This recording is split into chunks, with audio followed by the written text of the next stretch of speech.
మీరెప్పుడైనా పెరుగు వంకాయ ట్రై చేశారా? చేయకపోతే ఒకసారి ట్రై చేయండి. మళ్ళీ మళ్ళీ కూడా చేస్తారు. అంత బావుంటుంది టేస్ట్. ముందుగా వంకాయలను శుభ్రంగా కడుక్కొని, మీకు నచ్చిన విధంగా నిలువుగా లేదా గుండ్రంగా అయినా కట్ చేసుకోండి. కట్ చేసుకున్న వంకాయలకు మసాలా పట్టిద్దాం.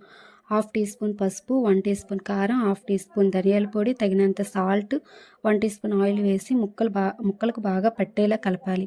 వాటిని కాసేపు పక్కన పెట్టి ఈలోపు ఒక గిన్నెలో కొంచెం పెరుగు తీసుకొని విస్కర్‌తో బాగా కలపాలి. కొంచెం వాటర్ కూడా వేసుకోవచ్చు. ఇప్పుడు స్టవ్ పై ఒక ప్యాన్ పెట్టుకొని కొంచెం ఆయిల్ వేసి వంకాయ ముక్కలను కొంచెం ఎక్కువగా కాకుండా మెత్తగా అయ్యే వరకు ఫ్రై చేస్తే చాలు. రెండు వైపులా కూడా తిప్పుకుంటూ ఫ్రై చేసుకోండి.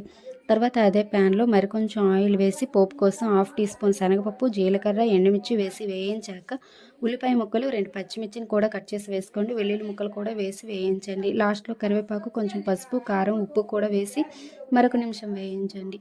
ఇప్పుడు ఈ పోపుని పెరుగులో వేసి వంకాయ ముక్కలను కూడా వేసి ఒకసారి కలిపితే అంతే, వంకాయ పెరుగు రెడీ. వీడియో నచ్చితే లైక్ చేయండి. Thank you all.